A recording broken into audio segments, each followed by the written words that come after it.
Have you ever wondered what makes plant cells different from animal cells? Let's explore their structure in a simple and visual way. This is a typical animal cell. It has flexible shape and contains various organelles.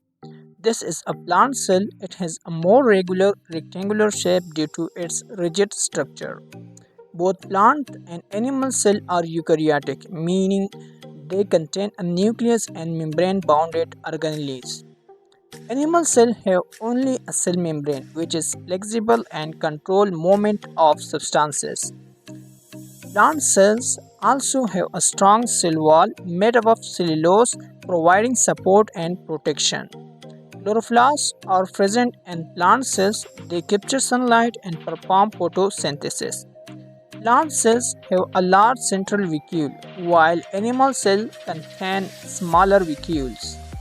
Both cells contain a nucleus which controls all activities and stores genetic information. Mitochondria are present in both cells and are responsible for energy production. Centrioles are found in animal cells but are usually absent in plant cells. Plant cells are autotrophic and make their own food, while animal cells depend on external sources. In summary, plant and animal cells share similarities, but their differences help them perform unique functions.